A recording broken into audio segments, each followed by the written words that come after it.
Assalamualaikum warahmatullahi wabarakatuh. Perkenalkan, nama saya Indra Sapulele.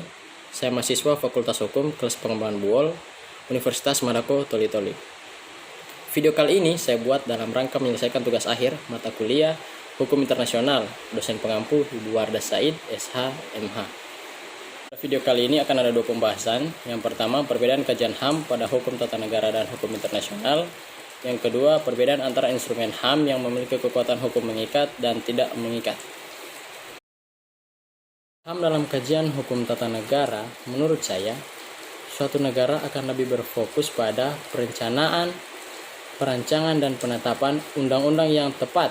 Sekali lagi saya ulang di sini, undang-undang yang tepat menyangkut hak asasi manusia dilihat dari kebudayaan masyarakat yang ada di suatu negara itu sendiri. Kajian hukum internasional ialah melihat lebih luas secara global atau internasional terkait pelanggaran-pelanggaran HAM yang dilakukan oleh suatu kelompok atau bahkan suatu negara. Dan dari tindakan-tindakan tersebut bisa diberikan peringatan yang tegas atau bahkan sampai bisa menjatuhi hukuman kepada suatu kelompok atau negara-negara yang melanggar HAM itu, yang dalam hal ini dilakukan oleh Majelis Umum PBB. Baik, kita masuk pada pembahasan kedua, yakni perbedaan antara instrumen HAM internasional yang memiliki hukum mengikat dan tidak mengikat. Sebelum masuk pada perbedaannya, perlu kita ketahui bersama bahwa instrumen hukum yang mengikat itu memiliki beberapa komponen, sama halnya dengan instrumen hukum yang tidak mengikat.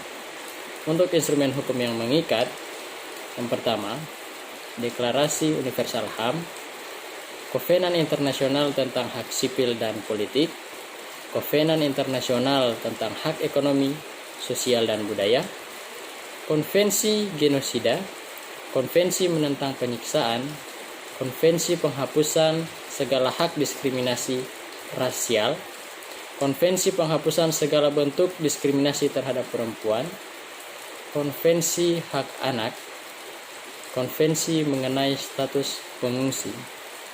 Dan untuk instrumen HAM yang tidak mengikat ialah yang pertama, pedoman berperilaku bagi penegak hukum, prinsip-prinsip dasar mengenai penggunaan kekerasan dan senjata api, deklarasi mengenai penghilangan paksa, deklarasi penghapusan diskriminasi terhadap perempuan, deklarasi mengenai pembelaan HAM atau hak asasi manusia, prinsip-prinsip mengenai hukuman mati yang tidak sah, sewenang-wenang, dan sumir.